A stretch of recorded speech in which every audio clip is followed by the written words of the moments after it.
Hello दोस्तों, नमस्ते भाई, गुड इवनिंग। और आज फ्राइडे है और मेरी लास्ट क्लास है, फिर मैं 2 दिन बढ़िया सोऊंगा, समझे। और तुम लोग क्या करोगे बताओ?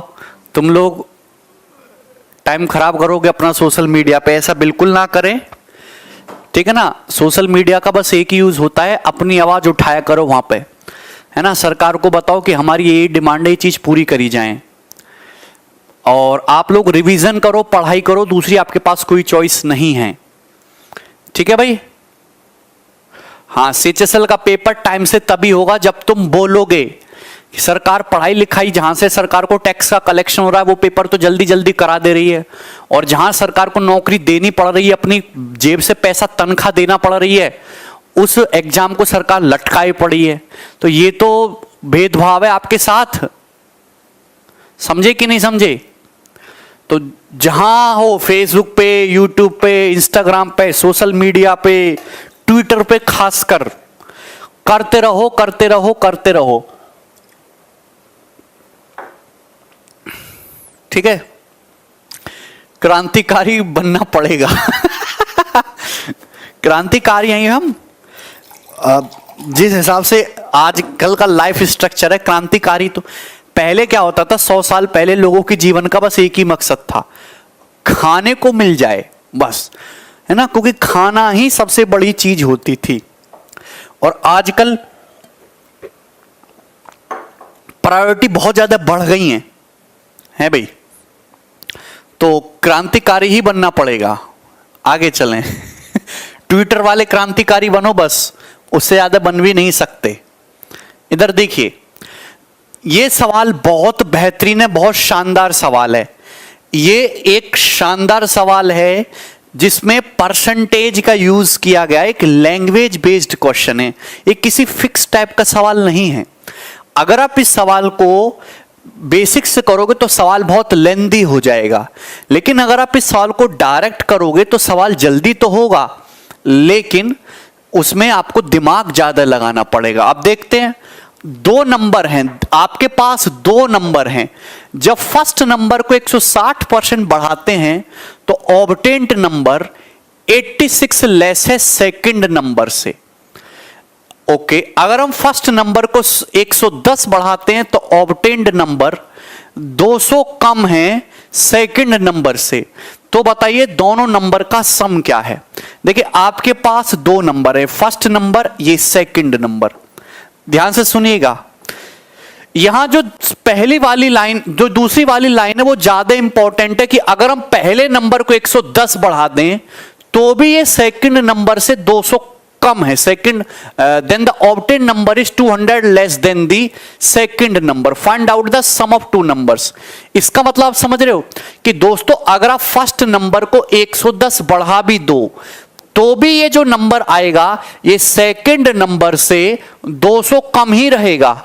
मतलब कहने का ये हुआ कि second number minus first number का जो डिफरेंस है वो 310 है। ये इधर आएगा 200 और 110, 310। मतलब ये जो सेकंड नंबर है ये फर्स्ट नंबर से कितना ज्यादा है? सेकंड नंबर फर्स्ट नंबर से 310 ज्यादा है। कितना ज्यादा है? 310 ज्यादा है। मेरी बात समझे? क्या आप लोग मेरी बात समझे, हां कि ना? ये बात भी आपको दिमाग में ही लिखनी थी, तब तो कहीं पहुंचोगे। अगर हम पहले नंबर को 110 बढ़ा दें तो जो नंबर आएगा वो सेकंड नंबर से 200 कम है। तो सेकंड नंबर और फर्स्ट नंबर का डिफरेंस 310 हो गया। मतलब फर्स्ट नंबर सेकंड नंबर से 310 कम है, या फिर सेकंड नंबर फर्स्ट नंबर से 310 ज्यादा है। क्लियर है? अपने कॉपी पे खुद से हाथों से भी कुछ कर लिया करो। अच्छा, अब आगे बढ़ते हैं। सवाल में दिया है कि जब हम पहले नंबर को 160% बढ़ाते हैं तो प्राप्त संख्या दूसरी संख्या से 86 कम है। अगर मैं पहले नंबर को कितना बढ़ाऊं, अगर मैं पहले नंबर को 160% बढ़ा दूं, कितना बढ़ा दूं, 160% बढ़ा दूं, फर्स्ट नंबर को 160% बढ़ा दूं, तो अब जो नंबर आएगा वो सेकंड नंबर से कितना कम होगा, 86। अब जो नया नंबर आएगा वो सेकंड नंबर से 86 कम होगा, यानी कि अब सेकंड नंबर फर्स्ट नंबर से कितना एक्स्ट्रा है, 86 एक्स्ट्रा है। तो आपसे पूछा है दोनों संख्याओं का सम। आप बताओ आपने फर्स्ट नंबर को कितना बढ़ाया, आपने फर्स्ट नंबर को 160% बढ़ाया, कितना बढ़ाया, 160%।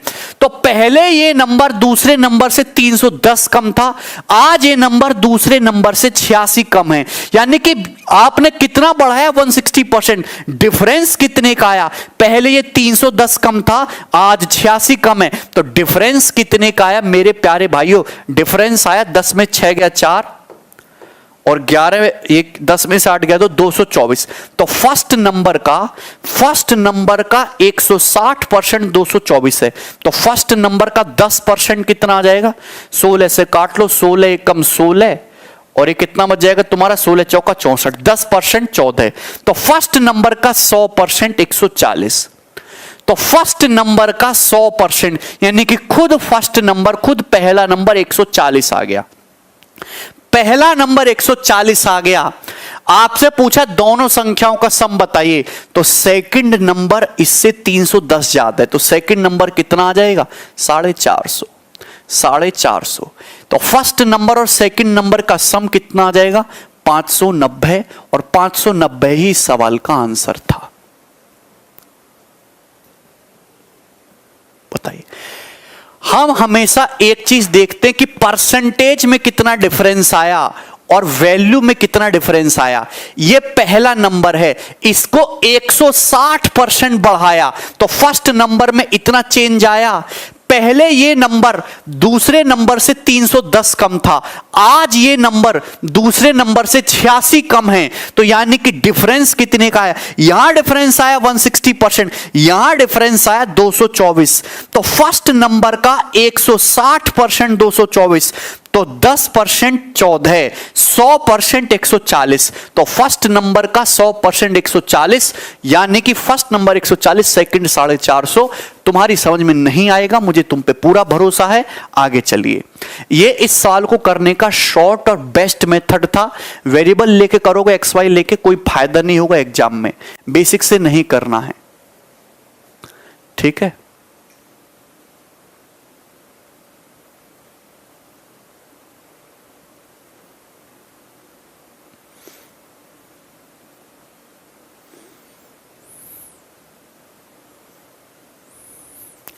यार तुम्हें समझ में क्यों नहीं आता है यार, मुझे ये बताओ तुम्हें समझ में क्यों नहीं आता है?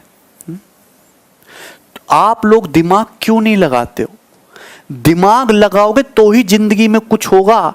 मेहनत करने वाले की कोई वैल्यू नहीं आज के जमाने। मेहनत तो दुनिया कर रही है, मेहनत करने से कलयुग में कोई आगे नहीं बढ़ा।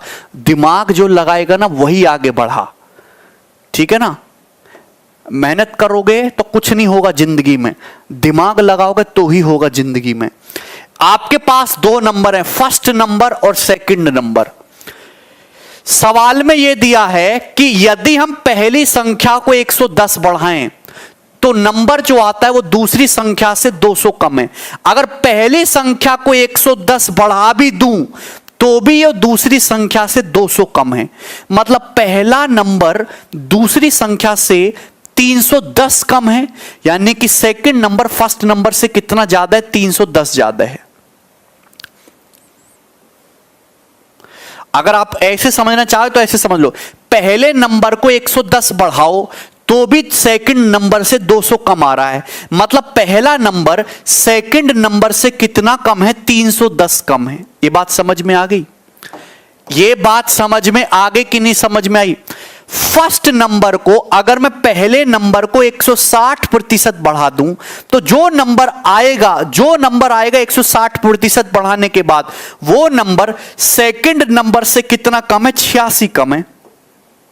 तो आप बताओ पहले ये नंबर 310 कम था, आज ये नंबर दूसरे से 86 कम है। तो कितना गैप आया? गैप आया 224 का। ये गैप क्यों आया? क्योंकि पहले नंबर को 160% बढ़ाया गया है। तो पहले नंबर का 160% 224 है, तो पहले नंबर का 100% 140। अगर ये 140 है तो ये कितना आ जाएगा? 450, और दोनों का सम होगा 590। आगे चलो, ये बताइए।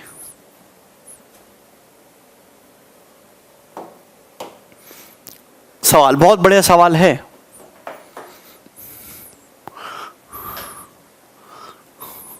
मेरे पास कोई और मेथड है, सवाल को छोड़ दो पेपर में, इससे बढ़िया मेथड नहीं है कुछ, ठीक है ना। कुछ ज्यादा फर्क नहीं पड़ेगा, नौकरी पोकरी नहीं लगेगी, बेरोजगार रहोगे बस, और कुछ फर्क नहीं पड़ेगा। कभी किसी ने नहीं पढ़ाया ये सब। आर्यन, तो इसमें तुम्हारी गलती है, तुमने क्यों नहीं पढ़ा ये सब?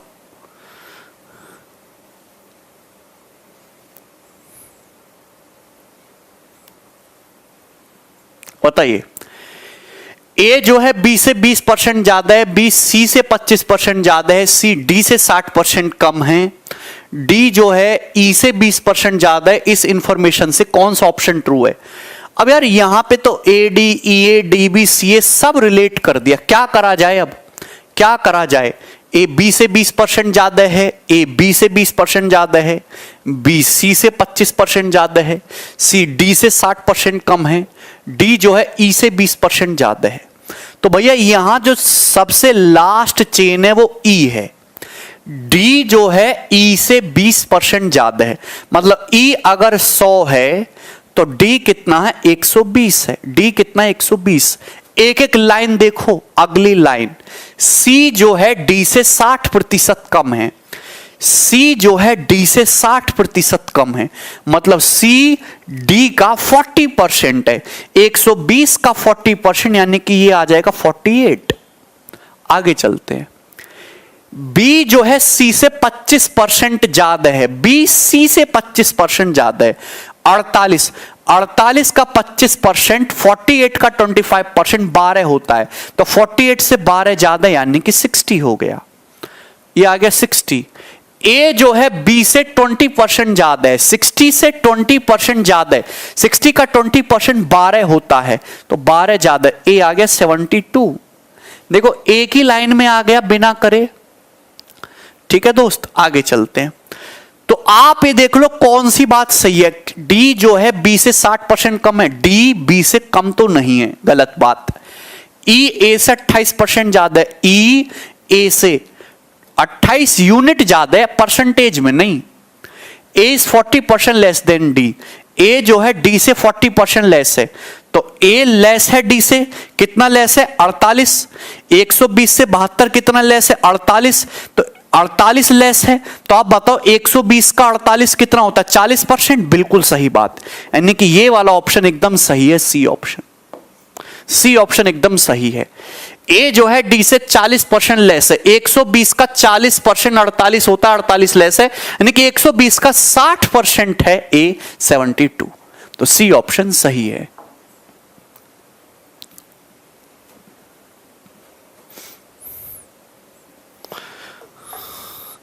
मैं नाराज नहीं हो रहा, मैं तो तुम पे क्या बोलते हैं, क्रोधित हो रहा हूं।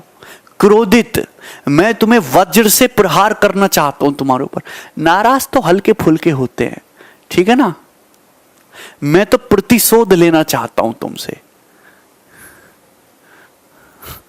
यहां तक क्लियर है?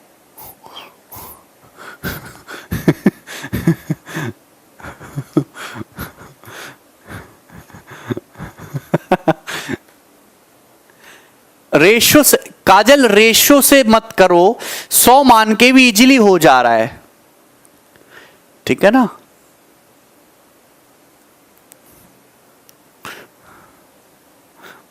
आगे चलते हैं दोस्त। ये बताइए सवाल नंबर 33। बताइए, बहुत ही सुंदर सवाल है, बहुत ही सुंदर, बहुत मजेदार सवाल। देखिए CHSL के पेपर का है, पर ये उतना भी आसान सवाल नहीं है, ये बहुत मजेदार सवाल है। जल्दी बताओ। फटाफट सवाल नंबर 33, जो मुझे इस सवाल को करके बताएगा मैं उसे टॉफी दूंगा।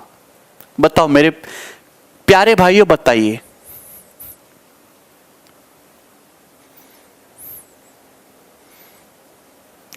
ये कोई फिक्स पैटर्न का, ये ऐसे सवाल है जिन्हें कोई नहीं कराता। पता है क्यों? वो कि सब लोग फिक्स पैटर्न के कि ये सवाल आएगा, इसको रट लो, ऐसे कर लेना, वैसे काम नहीं चलता। ये सवाल अगर आपको परसेंटेज की नॉलेज है, परसेंटेज से फ्रैक्शन जानते हो और बेसिक कैलकुलेशन जानते हो तो होगा। ठीक है ना? बताओ। 18 दो मुझे टॉफी, तुम्हारे घर के पास दुकान है 2 रुपया के, ले आओ टॉफी। जल्दी बताइए। अरे वाह मेरे प्यारे भाइयों,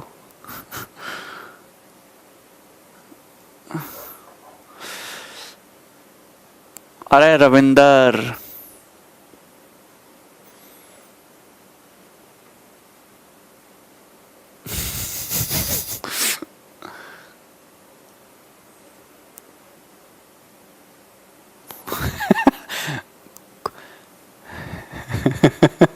देखो दोस्तों, for a number greater than 1, the difference between itself and its reciprocal is 20% of the sum of itself and its reciprocal. By how much percentage nearest, approximate बताना, nearest to an integer is the square of the number less than its cube. Okay, देखिए मेरे प्यारे भाई, सबसे पहले बताओ कोई number मैंने मान लिया x, ये ग्रेटर देन 1 है, x जो है ग्रेटर देन 1 है, कोई नंबर जो 1 से बड़ा है। रेसिप्रोकल जानते हो ना व्युत्क्रम, जैसे कोई नंबर 5 है तो उसका रेसिप्रोकल कितना हो जाएगा? 1/5। यही हो जाएगा कि नहीं? रेसिप्रोकल का मतलब उल्टा कर दो, 1/5। जैसे सवाल में दिया है कि कोई नंबर और उसके रेसिप्रोकल, उसके व्युत्क्रम का डिफरेंस, मैंने माना कोई नंबर x, कोई नंबर x और उसके रेसिप्रोकल, तो x का रेसिप्रोकल क्या होता है? 1/x, यही होता है। इनका जो डिफरेंस है, इनका जो डिफरेंस है यही आएगा। बोलो दोस्तों, यही आएगा। नंबर और उसके रेसिप्रोकल का जो डिफरेंस है वो उस नंबर और उसके व्युत्क्रम यानी कि उसके रेसिप्रोकल के सम का, इनके सम का 20% है, इनके सम का 20% है। ये बात बोली गई सवाल में। ठीक है मेरे प्यारे भाई, या यही स्टेटमेंट। तो जैसे जैसे सवाल बोले वैसे वैसे करते जाओ। कुछ समझ ना आ रहा, कुछ समझ ना आ रहा तुम्हें कुछ, अबे कुछ कई मैंने तुम्हें रॉकेट लॉन्च करना सिखा दिया है, ये रॉकेट लॉन्च करना सिखा रहा हूं मैं तुम्हें। अबे 8वीं क्लास की गणित है ये, 8वीं क्लास की। शर्म नहीं आ रही तुम्हें? नहीं समझ आया लिखने में, शर्म नहीं आई तुम्हें? है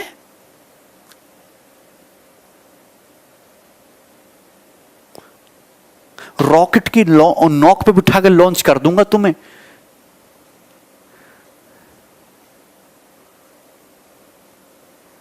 आठवीं क्लास का सवाल है ये, एनसीईआरटी में।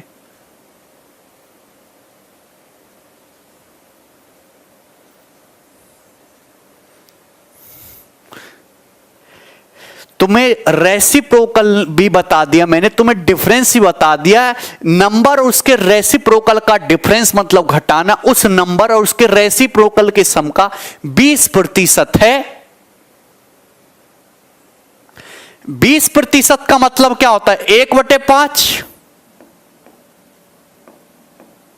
यही है, बोलो 1/5 यही है। तो दोस्त यहां से उस नंबर की वैल्यू आ जाएगी, अगर 5 इधर आ जाएगा, 1/5 अगर 5 की मल्टीप्लाई इधर हो जाएगी ना तो हो जाएगा 5x माइनस 5/x। ये हो गया ना दोस्त।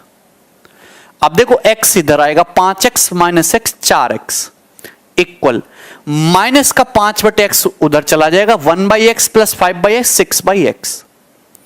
तो x गुणा x स्क्वायर बराबर 4 नीचे आ जाएगा 6/4। ठीक है दोस्त, 6/4 का मतलब कितना होता है? 2 से कट गया, 3/2। एक्स स्क्वायर कितना आएगा? 3/2। मैं अंडर रूट ले लेता हूं तो एक्स की वैल्यू क्या आ गई? √3/√2। एक्स की वैल्यू क्या आ गई? √3/√2। यही आ गया ना। एक्स कितना आ गया? √3/√2। √3/√2। बोलो बात सही है? अगर आपसे वो नंबर पूछा होता तो आप इतना आंसर दे देते, लेकिन एग्जामिनर भी कमीना होता जा रहा है।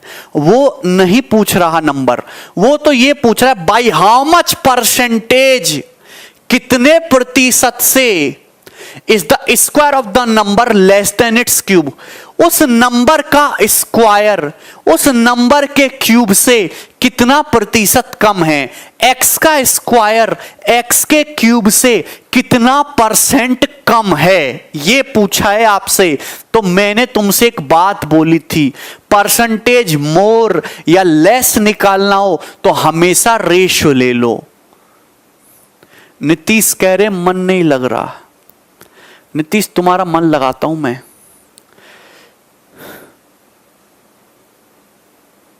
मन नहीं लग रहा ना तुम्हारा। बिहार में कई जिलों में बाढ़ आई हुई है, वहां चले जाओ जहां 5-5, 6-6 फुट पानी भरा हुआ है ना, और 8-8 दिन से रोटी नहीं मिली है। वहां जाके बैठ जाओ और उन लोग, वो जो लोग जितना कष्ट सह रहे हैं, उनके जैसा 2 दिन बिता के दिखाओ, अपने आप मन लगने लगेगा।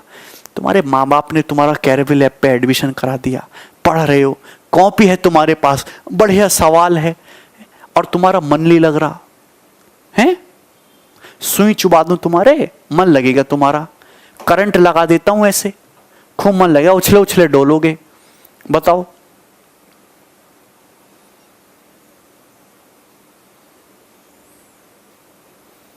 गरम गरम खीर खा लो भभकती हुई, बढ़िया मन लगेगा। बताओ। गरम तेल की कढ़ाई में एक पकौड़ा बनवा के देखो, अपना मन लगेगा तुम्हारा, है भाई। जो घोड़ा गाड़ी होती है उसमें घोड़ा की जगह रख के वो गाड़ी लेकर चलो जरा, सुबह शाम तक, खूब मन लगेगा। बाल से तुम्हारी रस्सी बांध के लटका देते हैं, मन लगेगा तुम्हारा।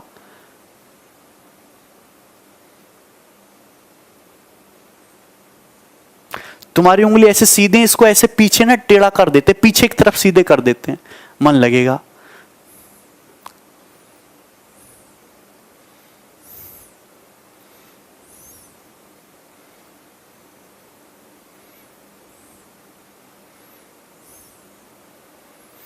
रिया चक्रवर्ती से शादी करा देते हैं तुम्हारी, मन लग जाएगा। ऐसा मन लगेगा ना, ऐसा मन लगेगा, ना इस दुनिया के बचोगे ना उस दुनिया के।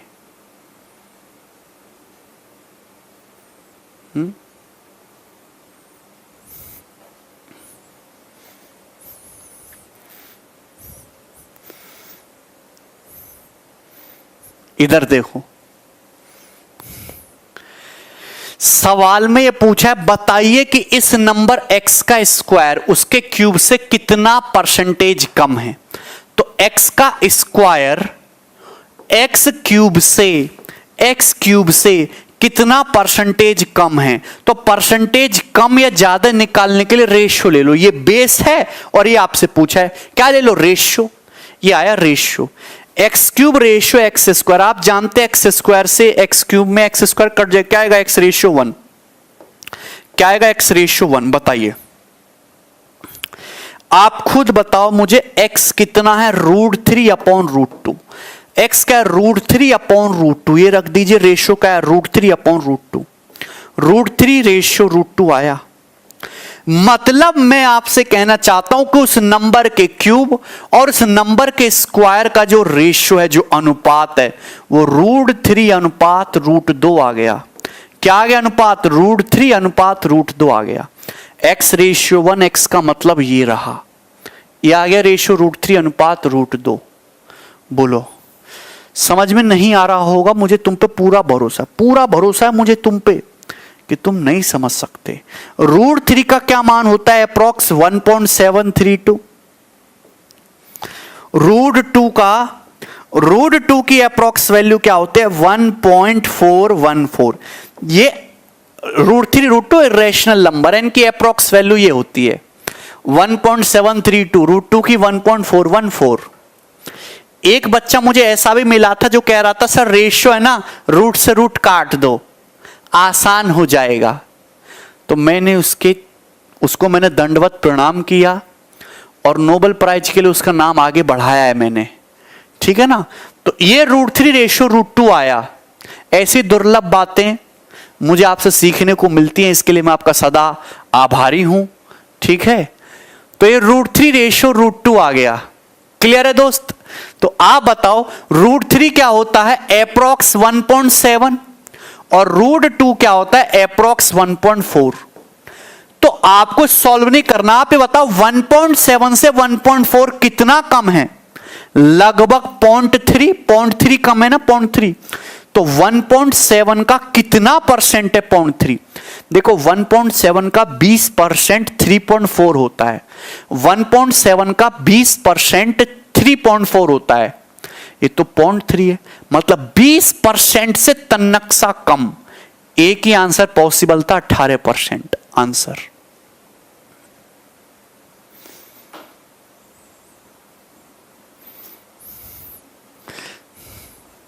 क्लियर है?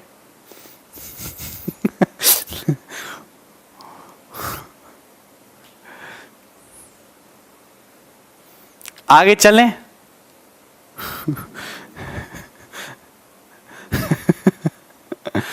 नेक्स्ट सवाल ये बताइए दोस्तों, सवाल नंबर 34। आहा, इस सवाल को करने से पहले मैं आपसे एक सवाल पूछना चाहूंगा। मैं आपसे कोई एग्जांपल देता हूं दोस्तों। ये है आप, ये हो आप, ठीक है भाई, ठीक दोस्त। और ये है आपकी मैडम,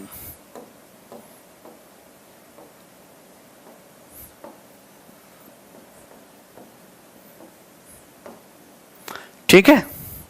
कोई परेशानी? तो मैं आपसे कहता हूं कि मैडम की तनख्वाह आपकी तनख्वाह से 40% ज्यादा है। मैं आपसे कहता हूं कि मैडम की तनख्वाह आपकी तनख्वाह से, मैडम की इनकम आपकी इनकम से 40% ज्यादा है।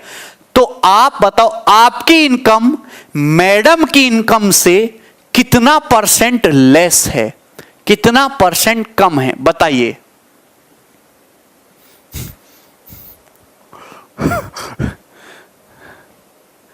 बोलो। आपके मैडम की तनख्वाह, देखो हकीकत में तो ऐसा कुछ होने वाला है नहीं, क्योंकि लक्षण तुम्हारे खराब हैं। तो आप बताओ, कल्पनाओं में हैं, ये कल्पनाओं में है सब, हकीकत में ये वाला पोर्शन ट्रू है। हां, अगर मैडम की तनख्वाह आपकी तनख्वाह से 40% ज्यादा है तो आपकी इनकम मैडम की इनकम से कितना परसेंट लेस है? बहुत सारे बच्चे कह रहे हैं कि सर 60% लेस है, कुछ कह रहे हैं 40% लेस है। अरे बेवकूफो, आप मुझे बताओ 40% की फ्रैक्शन वैल्यू क्या होती है? 40% की फ्रैक्शन वैल्यू होती है 2/5, यही होती है 2/5, यही होती है 2/5। मैं आपसे कह रहा हूं कि आपकी मैडम की तनख्वाह आपकी तनख्वाह से 40% ज्यादा है। मतलब अगर आपकी तनख्वाह सपोज 5 रुपया है, अगर आपकी तनख्वाह 5 रुपया है तो मैडम की तनख्वाह 5 का 40% यानी कि 2 ज्यादा। मैडम की तनख्वाह 2 रुपया ज्यादा यानी कि 7 रुपये। यानी कि अगर आपकी तनख्वाह 5 रुपए है तो मैडम की तनख्वाह 7 रुपए है, तो मैडम की इनकम आपकी इनकम से कितना ज्यादा है? 40% ज्यादा हो गई ना। लेकिन अब सवाल सुनो मेरे प्यारे भाई, सवाल यह कह रहा है कि आपकी इनकम मैडम की इनकम से, दोस्तों यहां बेस चेंज हो गया, बेस चेंज होते ही सब कुछ चेंज। इस बार कंपैरिजन कर रहे हो मैडम की इनकम से, मैडम की इनकम से आपकी इनकम कितना परसेंट लेस है? तो मैडम की इनकम से आपकी इनकम कितना लेस है? 2 रुपया। मैडम की इनकम से तो बटे कितना आएगा? 7। मैडम की इनकम से आपकी इनकम कितना लेस है? मैडम की इनकम 7, कितना लेस है? 2/7। और 2/7 की परसेंटेज वैल्यू क्या होती है? 28.56% लेस। 1/7 14.28% और 2/7 28.56%। क्या आपको मेरी बात समझ में आई? तो यहां से यहां जाना, लेकिन वहां से यहां वापस आना, बेस चेंज हो जाता है। ठीक है, क्लियर? बहुत अच्छा है, बहुत अच्छा मैडम है ना। इधर देखो, करो जरा सवाल। सवाल नंबर 34 बताइए जल्दी से।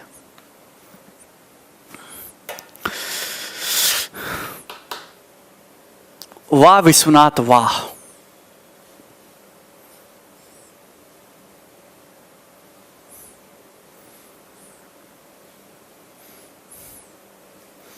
आई am suffering corona, please help me sir. Sahil क्या हुआ तुम्हें? बादाम बादाम खाओ और उसका जूस पियो, संतरे का, मौसम्मी का जूस पियो, बस कुछ नहीं होगा। कोरोना पुराना कुछ ना है।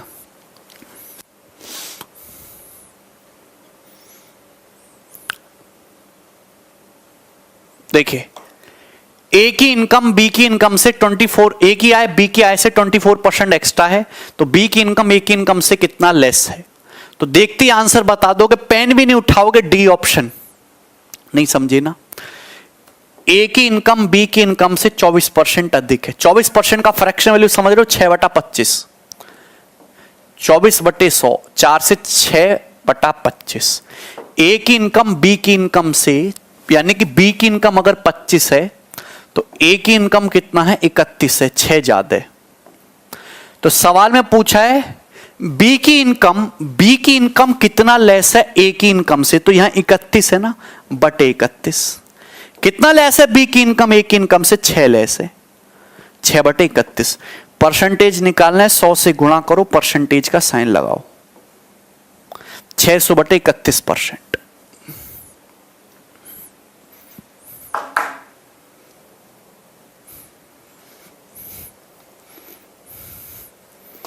बताइए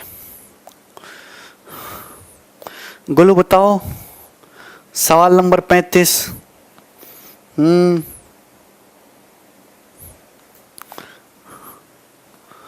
नो आयुष।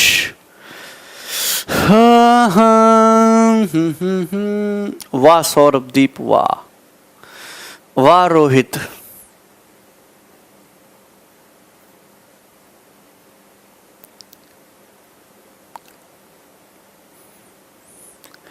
संतोष कह रहे और बेसिक से बताओ सर। बताओ ऐसे प्राणियों के साथ मैं क्या करूं? ऐसे दुर्लभ प्राणी जो बड़े ही सौभाग्य से मिलते हैं, ऐसे प्राणियों के साथ क्या किया जाए? बताओ आप। ऐसे चिरंजीवी मनुष्य जिनका ऐसे युग में आना अपने आप में भगवान की लीला से कम नहीं है। संतोष जैसे पुरुषों का, ऐसे पुरुषों का जो स्वागत है वो किस प्रकार किया जाए?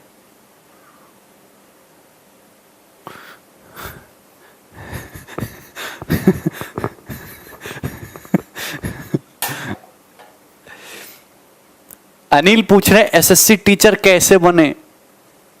सबको लगता है टीचर बनना बड़ा आसान है, ये प्रोफेशन बढ़िया है, ये टीचर बन जाओ, बढ़िया एकदम खेलोगे तुम, हैं, ट्रक भर भर के पैसा मिलेगा और पढ़ना है नहीं, ये फर्जी चीजें पढ़ानी है और कमेंटबाजी करनी है।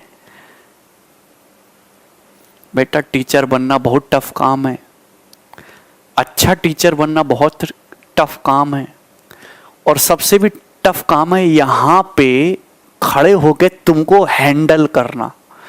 तुम्हें पता चल गया होगा कि मुझे हैंडल करना कितना टफ काम है। बेसिक ही बेसिक से ही बता रहा हूं भैया।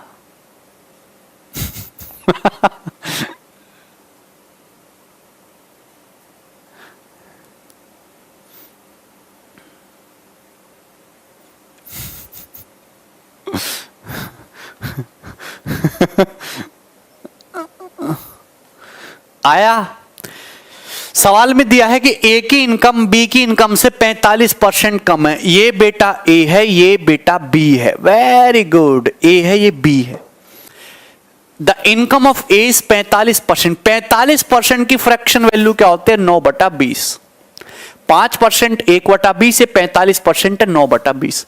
तो ए की इनकम बी की इनकम से 45% कम है। यानी कि बी की इनकम अगर 20 है तो ए की इनकम 9 रुपया कम, यानी कि 11 है। ए की इनकम क्या है? 11। सवाल में पूछा है तो ए और बी की कुल इनकम ए की इनकम से कितना परसेंट अधिक है? ए और बी की कुल इनकम ए की इनकम से, ए की इनकम बेस है, ए की इनकम यानी कि 11। तो ए और बी की कुल तनख्वाह ए की तनख्वाह से कितना ज्यादा है? 20 ज्यादा है। यही तो है। ए और बी की कुल तनख्वाह ये है, ये ए की तनख्वाह से कितना ज्यादा है? 20 ज्यादा है। 20/11 क्या आ गया? 20/11। क्लियर है? आप बताओ 1/11 9.09% होता है। ये 20 है तो मल्टीप्लाई बाई 20। ठीक है, तो आंसर कितना आ जाएगा? तो ये इसका जो आंसर है ये रहा।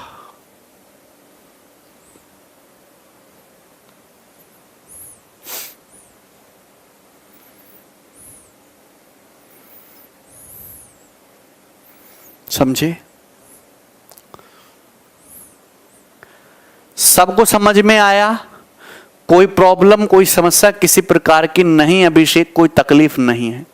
संतोष को समझ ही नहीं आया। Very good.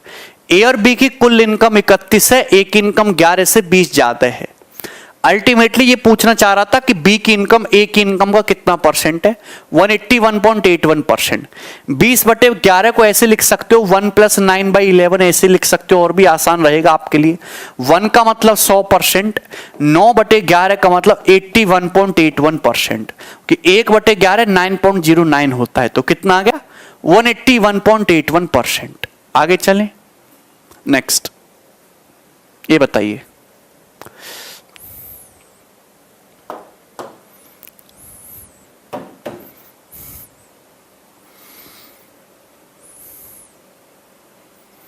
Very good Vishwanath.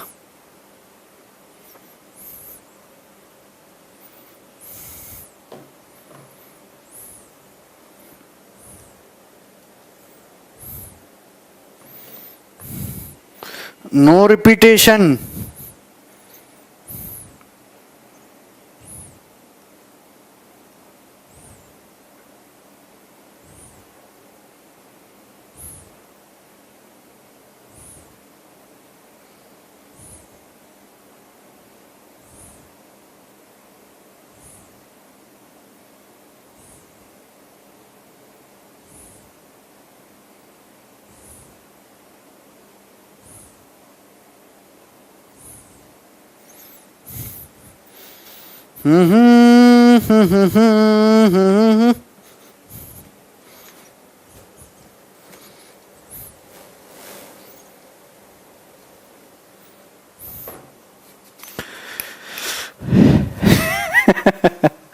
बताइए दोस्त, एक पानी के पाइप के 2 टुकड़े में काट दिया जाता है। आहा, ये तो नेता वाला काम है। A water pipe is cut into 2 pieces.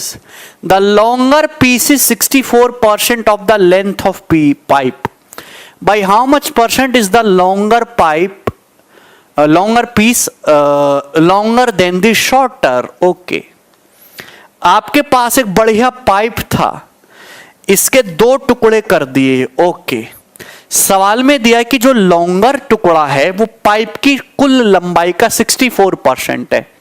64% का फ्रैक्शन वैल्यू क्या होता है? 16/25।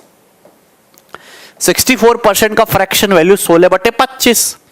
मतलब अगर पूरे पाइप की लंबाई 25 है तो लॉन्गर टुकड़ा 16 है, तो शॉर्टर 9 होगा। शॉर्टर 9 होगा। यही तो है सवाल में। सवाल में पूछा है कि लॉन्गर पीस जो है वो शॉर्टर पीस से कितना परसेंट ज्यादा लंबा है? तो लॉन्गर पीस शॉर्टर पीस से कितना लंबा है? 7/9। तो 1/9 क्या होता है? 11.11%। 7/9 होता है 77.77%। A option.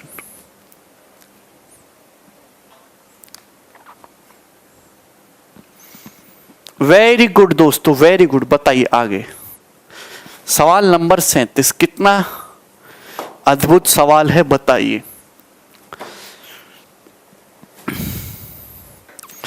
अच्छा शुभम, वाह वाह वाह विश्वनाथ।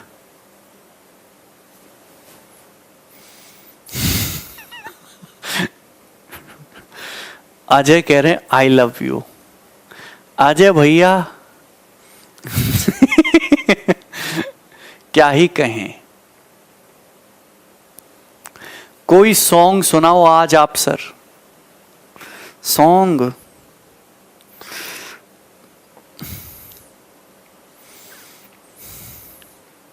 क्या चाहते हो, मतलब सॉल्व करो सवाल।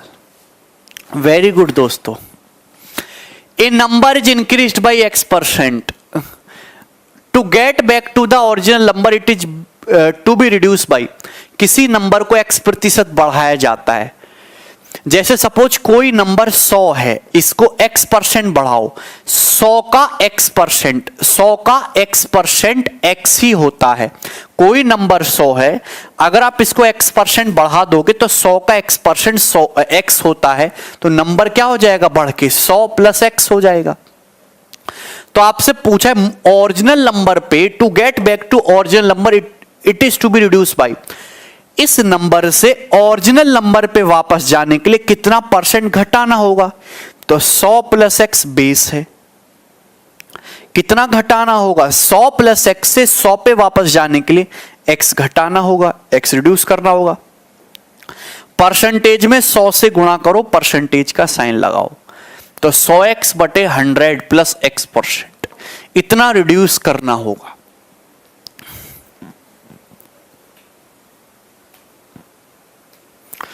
नहीं रोशनी,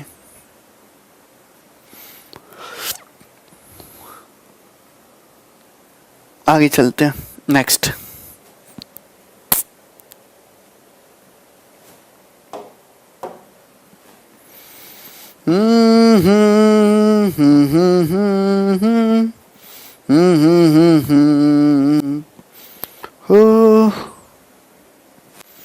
जल्दी बनाओ।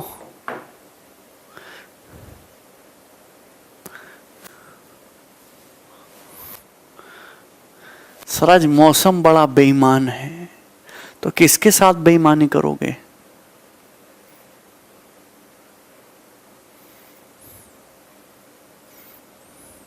वाह दोस्तों वाह। मैं तो तुम्हें क्या समझाता, तुम तो देव मानुस निकले। आंसर बता दे रहे हो।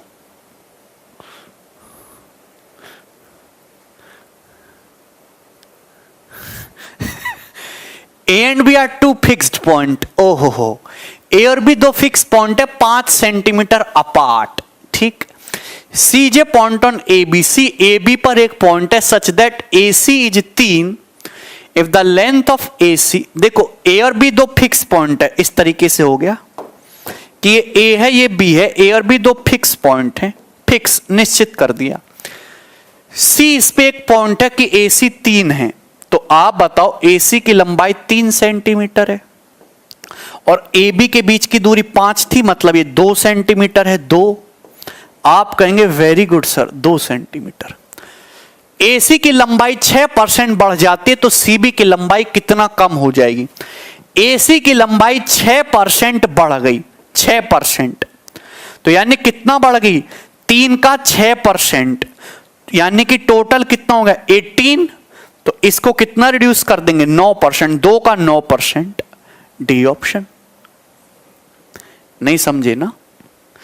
अबे 3 छिंग 18, 2 नाम 18। अरे यही तो लॉजिक है, कितनी आसान सी बात है। इसको 6% बढ़ाओ, 3 का 6% बढ़ाओगे यानी कि 0.18, ये 0.18 बढ़ेगी तो ये भी तो 0.18 घटेगी, तो 2 का कितना प्रतिशत 0.18 होता है? 9%। 2 का 9% 0.18 सेंटीमीटर। क्लियर है? बोलो। 3 का 6% यानी कि 3 इंटू 6, 3 इंटू 6 0.18, यहां 2 इंटू 9 0.18। बोलो। क्लियर दोस्तों? आगे चलते हैं। नेक्स्ट ये बताओ, चलो अच्छा सवाल है, सवाल नंबर 39। सोना नाम ले लिया मैंने तुम्हारा, आदित्य को क्लियर हो रहा है। आहा, दीपक जितना वो बढ़ाओगे उतना ही दूसरा घटेगा।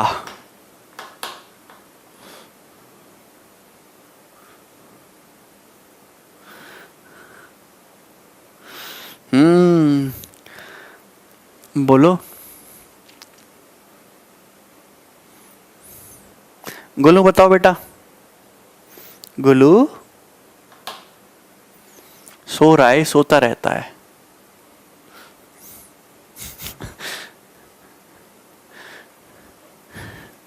बताओ। The income of A is 25% more than that of B. A की इनकम बी की इनकम से 25% ज्यादा है। सी की इनकम 65% लेस है ए और बी की इनकम के सम से। तो सी की इनकम और सी की जो इनकम है वो ए की इनकम का कितना परसेंट लेस है? सी की इनकम ए की इनकम से कितना परसेंट लेस है? बताइए।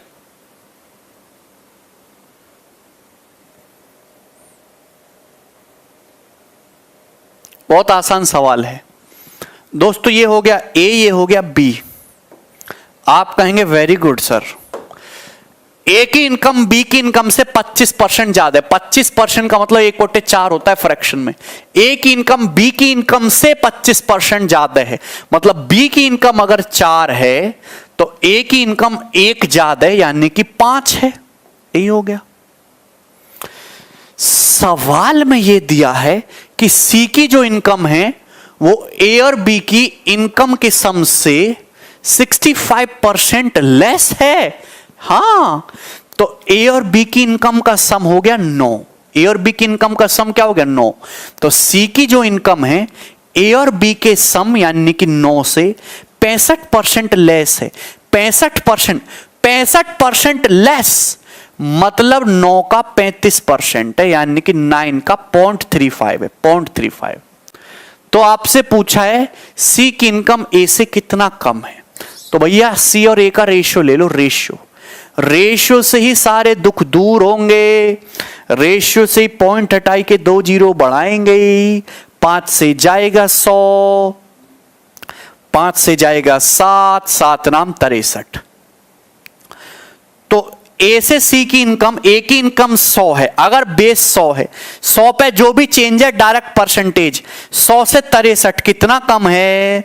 37% कम है। 37% आंसर।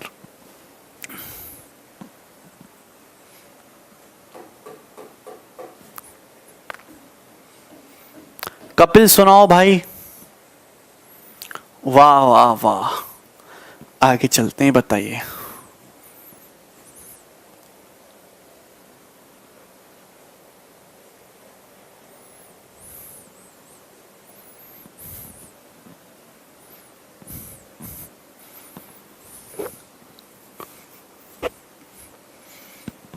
दोस्तों ध्यान से सुनो। दोस्तों, मेरे प्यारे भाइयों, मेरे दुश्मनों, मेरी बात को ध्यान से सुनो। सवाल नंबर 40 के बाद आ रहा है सवाल नंबर अपने इच्छा के अनुसार 41। आज मैं आपको एक कंसेप्ट सिखाता हूं दोस्त, मैं आपको एक कंसेप्ट सिखाता हूं। इस कंसेप्ट को बोलते हैं डेविएशन। इस कंसेप्ट को बोलते हैं डेविएशन।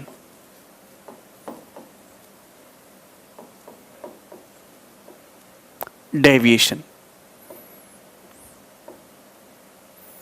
ठीक है दोस्त, डेविएशन। और बहुत इंपॉर्टेंट कंसेप्ट है, बहुत इंपॉर्टेंट, डेविएशन का बहुत डिटेल में और बहुत प्यार से समझना। मैं 2-4 एग्जांपल लेके इस बात को बताऊंगा। डेविएशन हिंदी में बोलते हैं विचलन, हिंदी में बोलते हैं विचलन। ध्यान से सुनिएगा दोस्त, ये कहां यूज होता है और क्यों यूज होता है मैं वो भी बताऊंगा।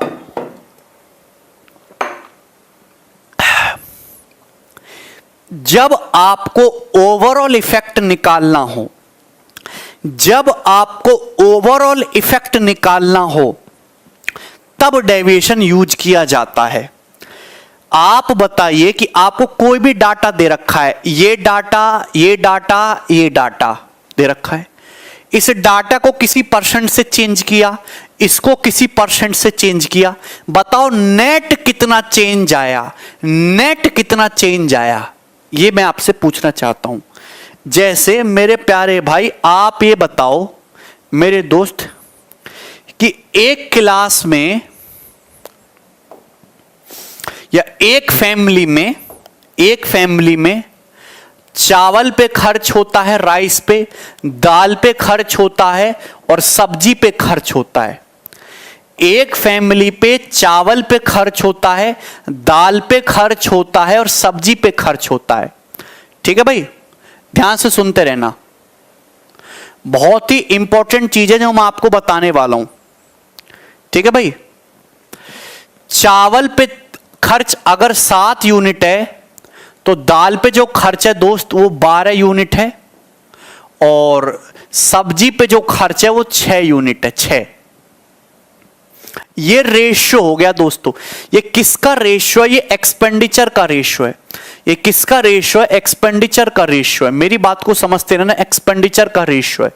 मेरी बात को समझते रहना, एक्सपेंडिचर का रेशियो है। एक फैमिली,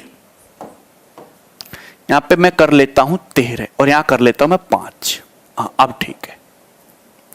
मैं आपसे कहना चाहता हूं, एक फैमिली चावल पे खर्च करती है, दाल पे खर्च करती है और सब्जी पे खर्च करती है।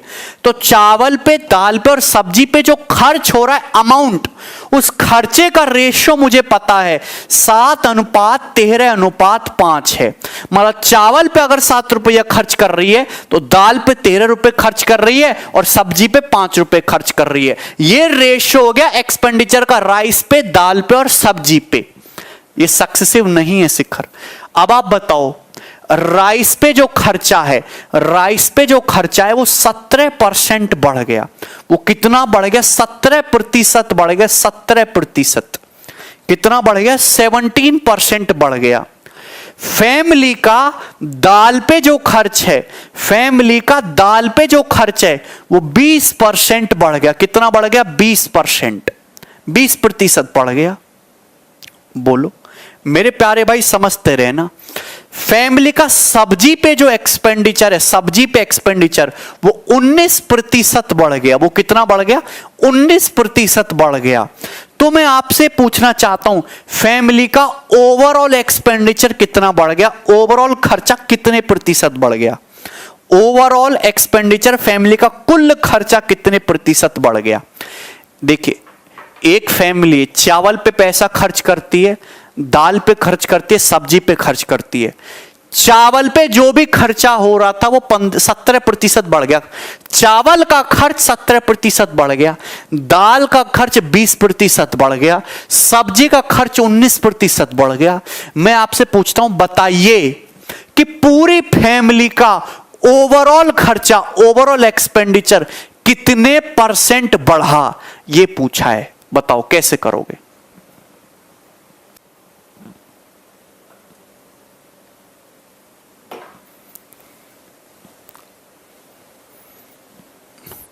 बाईस % तो आंसर हो ही नहीं सकता। आंसर 17 से 20 के बीच में होगा। हाँ देखो, अब ध्यान से देखिए, ये होता है एवरेज से एवरेज को कंपेयर करना। ब्रेक कर लेंगे, बिल्कुल ठीक बात है। आप अपनी मर्जी से कुछ भी मान लो दोस्त।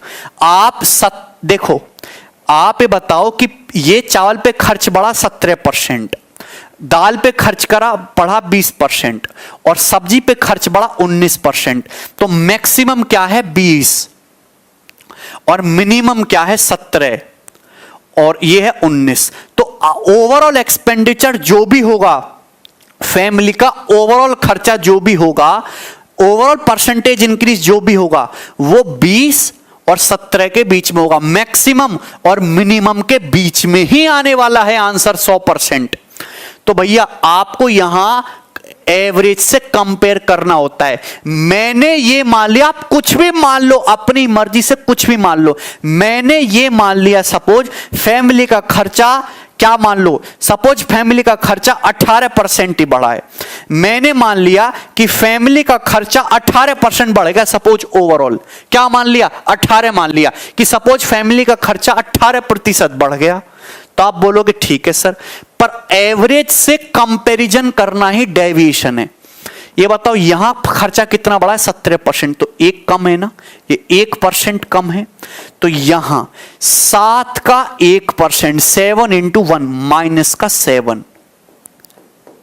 मैंने कितना माना, फैमिली का खर्चा 18% बढ़ा, लेकिन दाल पे तो 20% बढ़ा है। कितना ज्यादा बढ़ा है 2%, तो 13 का 2%, यानी कि 13 दूनी 26। एवरेज से कंपैरिजन करना ही डेविएशन है। मैंने माना फैमिली का खर्चा 18% बढ़ा, लेकिन यहां तो 19% बढ़ा, 1% एक्स्ट्रा, तो 5 गुणा 1 यानी कि 5%। इसको बोलते हैं हम लोग डेविएशन। दोस्तों इसको क्या बोलते हैं, इसको हम लोग बोलते हैं डेविएशन, कि ये डेविएशन है, ये एवरेज से डेविएशन है, ये एवरेज से डेविएशन है। क्या है, एलिगेशन नहीं लगाना, ये एवरेज से डेविएशन है। जो भी डेविएशन आता है, जो भी डेविएशन आता है, मेरी बात ध्यान से सुनो, जो भी डेविएशन आता है उसको आप सारी यूनिट्स में, यानी कि ओवरऑल का मतलब है ना, ओवरऑल पूछ रहा है, सारी यूनिट का मतलब क्या, सारी यूनिट का मतलब टोटल खर्चा किसको बेस मान के कैलकुलेट किया गया, इसको 7 + 13 20, 20 5 25, 25 जो भी डेविएशन आए उसको 25 यूनिट में इक्वल बांट दो, तो बटे 25, तो ये हो जाएगा 18%। 26 और ये तुम्हारा माइनस का 2, 26 और माइनस का 2 24, 24 बटे 25 कितना आ जाएगा 0.96, 0.96। तो 0.96% 18, यानी कि फैमिली का खर्चा कितना बढ़ गया 18.96%, 18.96%। अरे पूजा कुमारी अपनी मर्जी से कुछ भी मान लो, आंसर पे कोई फर्क नहीं पड़ेगा। तो अरे बुद्धि में जाएगा नहीं, तो अरे बुद्धि में ना हटाओ, नहीं समझ आएगा तुम्हें, तो समझ ही नहीं आ सकता कुछ। ये बताओ चावल पे खर्चा कितना बढ़ा 17%, दाल पे खर्चा बढ़ा 20%। क्या 20% को मैं ऐसे नहीं ले सकता, 17% + 3% लिख सकता हूं कि नहीं, 17% + 3% लिख सकता हूं कि नहीं। सब्जी पे खर्च कितना बढ़ा 19%, क्या 19 को मैं ऐसे नहीं लिख सकता, 17% + 2% लिख सकते हो, 17 2 19 लिख सकते हो कि नहीं लिख सकते हो। आप कहेंगे बिल्कुल लिख सकते हैं। भैया ऐसी वैल्यू मानो आयुष जिससे कैलकुलेशन आसान रहे। आप बताओ किसी फैमिली का चावल पे खर्च भी 17% बढ़ गया, दाल पे भी 17% बढ़ा और सब्जी पे भी 17% बढ़ा। अगर मैं आपसे ये कहता हूं दोस्त, मैं आपसे कहता हूं किसी फैमिली का चावल पे खर्च 17% बढ़ा, दाल पे भी 17% बढ़ा और सब्जी पे भी 17% बढ़ा, तो ओवरऑल खर्चा भी 17% बढ़ना चाहिए ना, ओवरऑल एक्सपेंडिचर भी 17% बढ़ना चाहिए कि नहीं, ओवरऑल एक्सपेंडिचर भी 17% बढ़ना चाहिए। लेकिन ध्यान से सुनो नीलू, तुम तो पढ़ाई करना छोड़ ही दो, तुम्हारे बस की बात नहीं है, ठीक है भाई। 17% कितना बढ़ा, 17% बढ़ा, क्लियर। लेकिन मेरे भाई यहां पे 3% एक्स्ट्रा है, 3% एक्स्ट्रा है, 13 का 3% एक्स्ट्रा है, तो 13 गुणा 3 होता है 39%।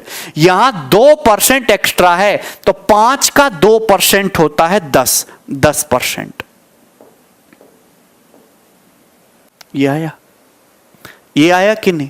तो ये होता है डेविएशन। ये डेविएशन है, डेविएशन 49। जो भी डेविएशन आए, जो भी डेविएशन आए उसको सारी यूनिट में इक्वल इक्वल बांट दो, इक्वल इक्वल बांट दो। सारी यूनिट्स मतलब सारा ओवरऑल रेशियो 13 7 20, 20 5 25, 25 में इक्वल इक्वल बांट दो। तो ओवरऑल जो खर्चा बढ़ा ना 39 10 49 होता है। 49 को जब आप डिवाइड करोगे ना 25 से तो 1.96 आएगा। 17 प्लस 1.96, आंसर आज भी 18.96% है। आंसर क्या आएगा? 18.96%।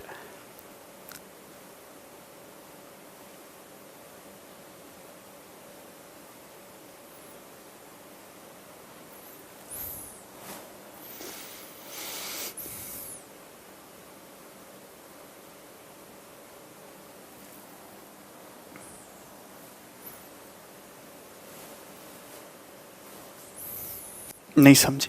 एक और एग्जांपल लेता हूं।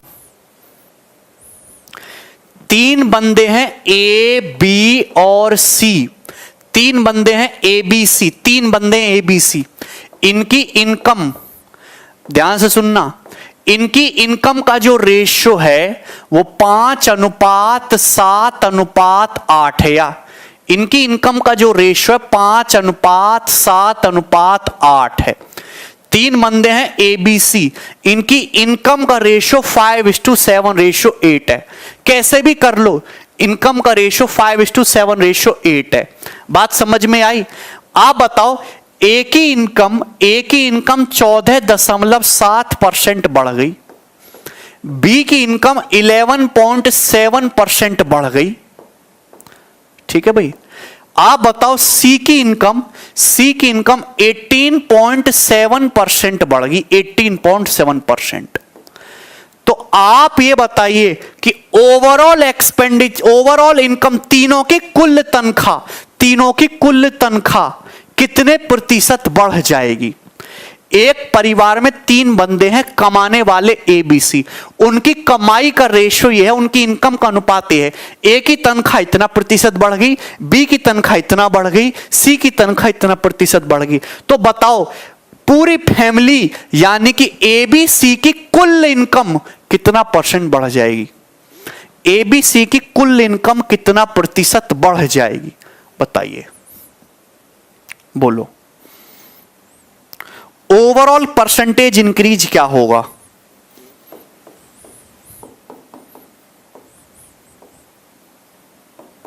बोलो।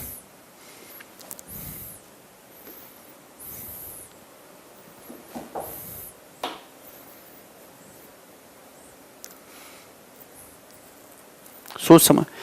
देखो, आप ना कुछ भी मान सकते हो। एक तो तरीका ये होता है ना, किसी को बेस मान लो ना, जैसे 11.7 है, इसको ऐसे लिख सकते हो 14.7 को 11.7% प्लस 3% लिख सकते हो। सबसे कम 11.7 ही दिख रहा है ना। 18.7 को ऐसे लिख सकते हो 11.7% प्लस 7% लिख सकते हो कि नहीं? बेसिक से इस साल को करोगे तो बहुत टाइम लगेगा। आप खुद बताओ मेरे प्यारे भाई कि अगर ए की इनकम 11.7% बढ़ गई, बी की इनकम भी 11.7% बढ़ गई, सी की तनख्वाह भी 11.7% बढ़ गई। एक फैमिली में चंगू मंगू रंगू हैं, इसकी तनख्वाह भी 11.7% बढ़ी, इसकी भी 11.7% बढ़ी, इसकी भी 11.7% बढ़ी। तो तीनों की कुल इनकम 11.7% बढ़ जाएगी। बोलो। आप कहेंगे यस सर बढ़ जाएगी। तीनों की कुल इनकम भी 11.7% ही बढ़ेगी। ठीक है ना? प्लस, लेकिन हुआ क्या कि यहां 3% एक्स्ट्रा है। तो भैया ये 5 यूनिट का, ये एक इनकम तो 5 है ना, 5 यूनिट का 3% यानी कि 15, 5 गुणा 3 15%। ये डेविएशन है एक्स्ट्रा। 8 × 7 56, 8 7 56%। ये डेविएशन है। इस डेविएशन को पूरी फैमिली में बराबर बराबर बांट दो। पूरी फैमिली है 20 में बांट दीजिए। आ गया। तो आ जाइए 11.7% प्लस 56 और 15 कितना होता है 71। 71 को जब आप 20 से भाग करोगे 71 आएगा ना। 71 को 20 से भाग करोगे तो 20 तिया 60, कितना आ जाएगा 11। 20 पंजे 100, 3.55। तो 11.7 और 3.55, 5 7 5 12 का 2, 1 और 1 2 3 5, 15.25%। तो यानी कि ओवरऑल कितना बढ़ जाएगी, पूरी फैमिली की कुल कितना बढ़ जाएगी 15.25%। 15.25%। बोलो ठीक है। आप भी नहीं समझे तो तुम्हारा कुछ नहीं होगा।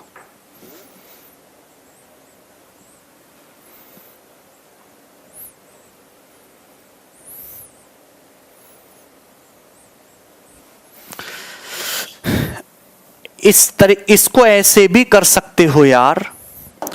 ये कितना बढ़ा था 14.7%। ये कितना बढ़ा था 11.7%। ये कितना बढ़ा था 18.7%। तो यार अगर मिनिमम तो बढ़ा है 11.7 और मैक्सिमम बढ़ा है 18.7, एक परिवार में मिनिमम तरक्की 11.7, मैक्सिमम तरक्की 18.7, तो ओवरऑल तरक्की इन दोनों के बीच में ही होगी ना कहीं। तो आप अपनी मर्जी से कोई भी डाटा ऐसा मान लो, कोई भी डाटा, मैं कुछ भी मान लूं, कुछ भी मानो, आंसर पर कोई फर्क नहीं पड़ेगा मेरे मंद बुद्धि बालकों। कुछ भी मानो, आंसर पर कोई फर्क नहीं पड़ेगा, बस कैलकुलेशन कम या ज्यादा हो जाएगी। तो ऐसा नंबर एज्यूम करो जिससे कैलकुलेशन आसान रहे। तो मैंने ये मान लिया कि ओवरऑल जो है सपोज 15.7% बढ़ा है। अरे आप 14.7 भी मानोगे तो भी सेम आएगा, आप 17.7 भी मानोगे तो भी सेम आएगा। लेकिन मैंने मान लिया कि सपोज ओवरऑल तनख्वाह 15.7% बढ़ी है। ओवरऑल 15.7% बढ़ी है, लेकिन यहां तो 14.7% ही बढ़ी है। ये एवरेज से कंपैरिजन करो, 15.7 से 14.7 कितना कम है 1%। तो 5 इंटू -1 -5%। 15.7% बढ़ी है, लेकिन यहां तो 11.7 ही बढ़ी है। ये कितना कम है 4% ना। तो 7 इंटू -4 -28%। मैंने माना कि तनख्वाह 15.7% बढ़ी है, तो 18.7% बढ़ी है। कितना ज्यादा है 3% ज्यादा। तो 8 इंटू 3 24%। ये डेविएशन आ गया, विचलन। जितना मैंने एज्यूम किया था उससे इतना डेविएट है। जो भी डेविएशन है उसकी भरपाई कर दो, पूरी परिवार में बांट दो 20 में बटे 20। कितना आ गया ये बताओ। ये -4 -5 -9 बटे 20 मतलब -0.45। 9 बटे 20 का मतलब 0.45। 15.7 में से 0.45 घटाओ तो 15.25%। तो ओवरऑल तनख्वाह कितनी बढ़ गई 15.25%।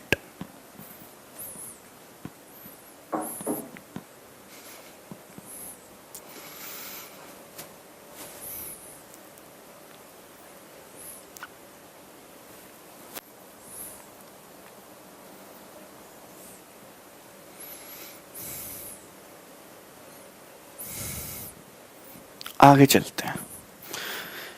ये सवाल है ये वाला, इसको बताओ जरा।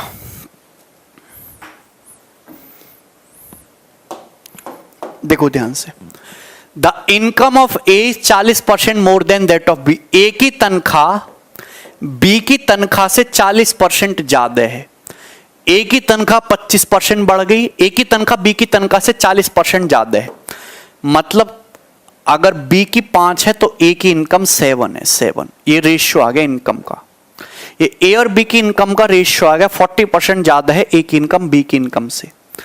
सवाल में दिया है कि ए को राइज हो गया 25%, ए की इनकम 25% बढ़ गई और बी की इनकम 40% बढ़ गई, 40% बढ़ गई। तो बताओ ए और बी की नेट इनकम, कंबाइंड इनकम, ए और बी की कंबाइंड इनकम कितना परसेंट बढ़ गई? ए और बी की कंबाइंड इनकम कितना परसेंट इंक्रीज हो गई? आप बताओ 25% ये बढ़ा। 40 को मैं ऐसे लिख सकता हूं, 40 को मैं ऐसे लिख सकता हूं 25% प्लस 15%, ऐसे लिख सकता हूं। तो आप ये बताओ ए की इनकम भी 25% बढ़ी, बी की इनकम भी 25% बढ़ी, तो ओवरऑल 25% तो बढ़ना ही बढ़ना है इनकम। लेकिन बी की जो इनकम है 5 रुपया, 5 का 15%, 75, 5 का 15 कितना, 75% एक्स्ट्रा बढ़ी। तो जो एक्स्ट्रा है उसको सारे लोगों में बांट दो, दोनों में 12 में बांट दो। कितना आएगा ये? 25/4, 25/4 का मतलब 6.25, 25 में 6.25 ऐड कर दो, 31.25%। तो ए और बी की कुल इनकम कितनी बढ़ गई? 31.25%।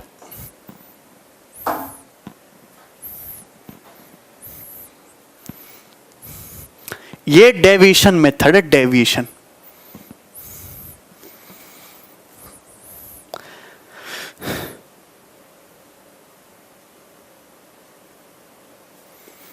जिसको समझ नहीं आ रहा वो कान में ईयरफोन लगाओ और हनी सिंह का गाना सुनो, मनाली ट्रेन्स, है ना?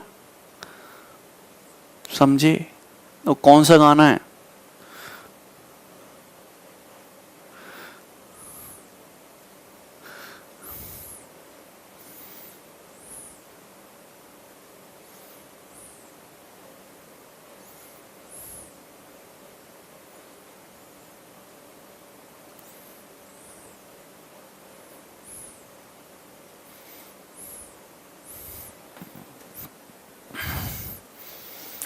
अगर आप इस सवाल को बेसिक से करते तो पता कैसे करते बेसिक से सवाल को?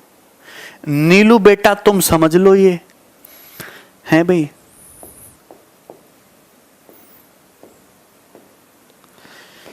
सवाल में दिया है कि ए की इनकम बी की इनकम से 40% ज्यादा है, मतलब बी की इनकम अगर 5 है तो ए की इनकम 7 है। ठीक है, कोई दिक्कत नहीं। ए की इनकम 25% बढ़ गई, बी की इनकम 40% बढ़ गई। बताओ ओवरऑल ए और बी की कंबाइंड इनकम कितना प्रतिशत बढ़ी? तो आप क्या कर रहे हो, मैंने देखो ये रेशियो ही तो है। मैंने क्या किया कि अपनी मर्जी से 2-2 जीरो बढ़ा ली, अपनी मर्जी से 2-2 जीरो बढ़ा ली। मैंने मान लिया कि ए की तनख्वाह 700 रुपए है, बी की तनख्वाह 500 रुपए है। मैंने मान लिया ए की तनख्वाह 700 रुपए है, बी की तनख्वाह 500 रुपए है। तो दोनों की कुल तनख्वाह हो गई 1200। ए और बी की कुल इनकम कितनी होगी? 1200। कहने का मतलब क्या हुआ? ए की इनकम कितना बढ़ी? ए की इनकम कितना बढ़ी? 700 का 25%, 175 रुपए। बी की इनकम कितना बढ़ी? 500 का 40%, 500 का 40% कितना होता है? 200 रुपए। यानी कि ए और बी की कुल इनकम 1200 रुपए थी और बढ़ी कितनी? 375 रुपए बढ़ी। तो परसेंटेज में कितना बढ़ी? 100 से गुणा करो, परसेंटेज का साइन लगाओ, तो 2 जीरो से 2 जीरो कट जाएगा। तो भैया कितना आ गया? 12×3 = 36, 31.25%। ये है, ये हो गया 100 मान के। ये हुआ बेसिक से। हाँ, परसेंटेज ब्रेकअप या डेविएशन एक ही बात है। नेक्स्ट मोस्ट इंपॉर्टेंट बता रहा हूं, वेटेड एवरेज। ये दोस्त A/B, ध्यान से सुनना। ए और बी की इनकम का रेशियो 7:5 है। ए की इनकम कितना बढ़ गई? 25%। बी की इनकम कितना बढ़ गई? 40%। ओवरऑल तनख्वाह कितनी बढ़ गई? तो ये होता है वेटेड एवरेज का कंसेप्ट। ये हमेशा ओवरऑल इफेक्ट, चाहे परसेंटेज ब्रेकअप हो, चाहे डेविएशन हो, चाहे वेटेड एवरेज हो, चाहे 100 मान के हो, आंसर सबसे सेम आएगा। वेटेड एवरेज का मतलब ए की तनख्वाह कितनी बढ़ी है, 7 का 25%, तो 7 का 25% प्लस बी की तनख्वाह कितना बढ़ी है, बी की 5 का 40% प्लस 5 का 40%, तो ये चेंज आया। ये जो भी आया है इसको सारी यूनिट्स में बांट दो। सारी यूनिट में बांटने का मतलब 7 प्लस 5 12 यूनिट में इक्वल इक्वल बांट दो बटे 12। तो 175 प्लस 200 375 हो जाएगा ना, 375 बटे 12%। तो क्या आ जाएगा ये 31.25%। 31.25%।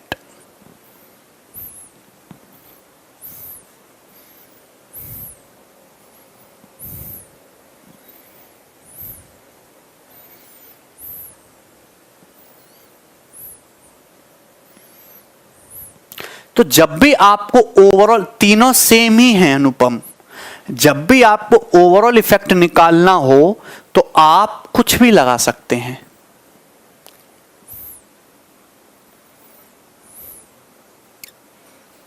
ठीक है ना दोस्त। अगला सवाल ये बताओ, weighted average Nitish, weighted average. यदि कोई छात्र किसी संख्या को 11/16 के बजाय 7/12 से गुणा करता है तो प्राप्त उत्तर में प्रतिशत त्रुटि कितनी होगी। If a student multiplied A number by 7/12 instead of 11/16। एक स्टूडेंट से बोला गया किसी संख्या को 11/16 से गुणा करो, पर वो स्टूडेंट कमीना था, उसने गलती से 7/12 से गुणा कर दी, तो तब आंसर में कितना परसेंटेज एरर आ जाएगा। तो क्या करा जाए बताइए। सवाल बहुत आसान है। मैं हमेशा कहता हूं कि ये जो भी फ्रैक्शन होते हैं इनका जो डिनोमिनेटर है 12 और 16, जो डिनोमिनेटर है 12 और 16, यही समस्या का कारण है। तो मैंने इनका एलसीएम 12 और 16 का एलसीएम होता है 48। मैंने मान लिया कि संख्या 48 है। दोस्तों मैंने मान लिया कि संख्या 48 है, एक्चुअल में संख्या 48 थी। डिनोमिनेटर का एलसीएम ले लो 48। तो स्टूडेंट को करना क्या था, 11/16 से गुणा करनी थी। तो 48 का 11/16 होता है 33। तो सही आंसर आना चाहिए था 33, पर आंसर आया कितना, उसने गलती से कर दी 7/12 से गुणा। 48 में 7/12 से गुणा कर दी, तो आंसर जो आया उसका आंसर आया 28। कितना आया आंसर 28। तो करेक्ट आंसर 33 आना था, जबकि उसका आंसर कितना आया 28 आया। तो आंसर में कितने की गलती आई, 5 की एरर हो गई, 5 कम आया बटे 33 इंटू 100%।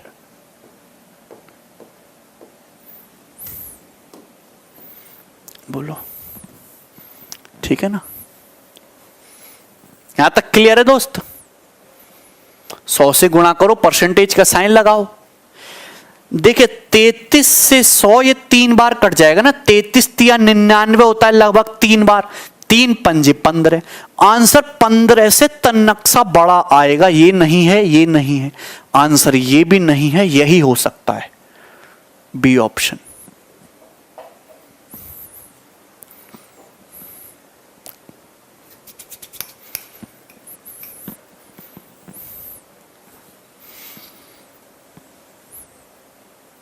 सौ मान के नहीं करना है पूजा, कैलकुलेशन बढ़ जाएगी। x मान के 100 मान के करते थे बचपन में। अगर ऐसी ऐसी फ्रैक्शन हो तो ये जो फ्रैक्शन के जो डिनोमिनेटर होते हैं, या तो इनका एलसीएम ले लो या इनका मल्टीप्लिकेशन। ठीक है, नेक्स्ट।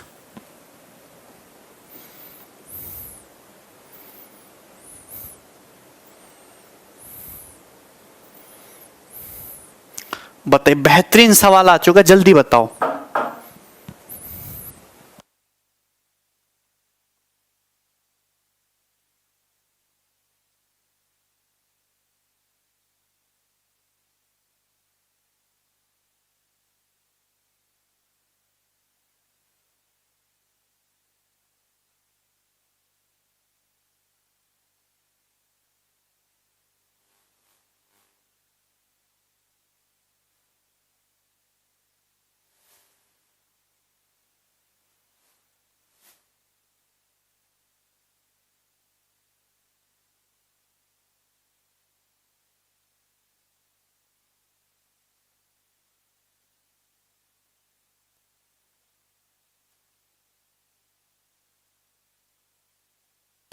वेरी गुड विकास, वेरी गुड।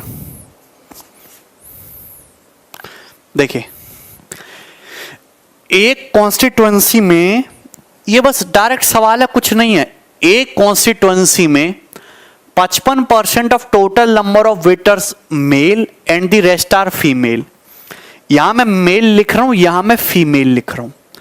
सवाल में ये बोला है कि एक सोसाइटी में 55 टोटल वोटर का 55%, टोटल वोटर का 55% मेल हैं।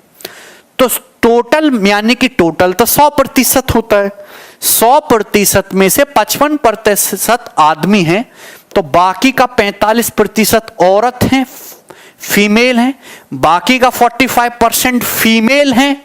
ये हो गया। अब देखो, if 40% of male are illiterate, अगर 40% आदमी अनपढ़ हैं और 40% फीमेल्स आर लिटरेट और 40% महिलाएं पढ़ी लिखी हैं, तो आपसे पूछा है by what percentage is the number of literate man. तो literate man, literate male more than that of illiterate female. Illiterate female से कितना ज्यादा है? तो सवाल में चाहिए लिटरेट मेल और इलिटरेट फीमेल। देखो, मैं बहुत बढ़िया ट्रिक बताता हूं। सवाल में दिया कि 40% आदमी इलिटरेट हैं, तो लिटरेट कितने हैं? अगर 40% इलिटरेट हैं, अनपढ़ हैं, तो पढ़े लिखे कितने? आदमियों का 60% पढ़े लिखे हैं, 60%, इसका 60%। 40% महिलाएं पढ़ी लिखी हैं, आपको चाहिए इलिटरेट फीमेल। अगर 40% पढ़ी लिखी हैं, तो अनपढ़ कितनी है? 60%। अनपढ़ कितनी है? 60%। बोलो। तो ये आ गया दोस्तों रेशियो। या हमेशा रेशियो ले लिया। जो भी आपसे पूछा जाए लिटरेट मेल और इलिटरेट फीमेल, हमेशा रेशियो ले लो, क्योंकि रेशियो लेने से चीजें आसान हो जाती हैं, चीजें आसान हो जाती हैं। 11:9 यही आ गया। सवाल में यह दिया है, तो बताइए इलिटरेट मेल कितने परसेंट ज्यादा हैं, लिटरेट मेल कितने ज्यादा हैं इलिटरेट फीमेल से? तो भैया कितने ज्यादा हो गए लिटरेट मेल? 2/9 ज्यादा है। और 2/9 ज्यादा का मतलब परसेंटेज में 22 सही 2/9%। 1/9 क्या होता है? 11:1/9%। तो 2/9 कितना हो जाएगा? 22 सही 2/9%।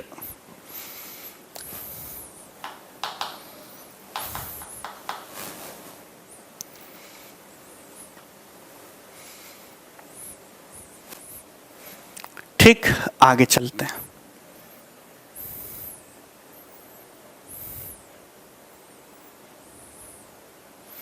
ये करेंगे कल। ठीक है दोस्त, आज के लिए इतना ही छोड़ते हैं। आराम से सो जाओ, रिलैक्स करो, बढ़िया मौज लो। ठीक है, चलो बाय।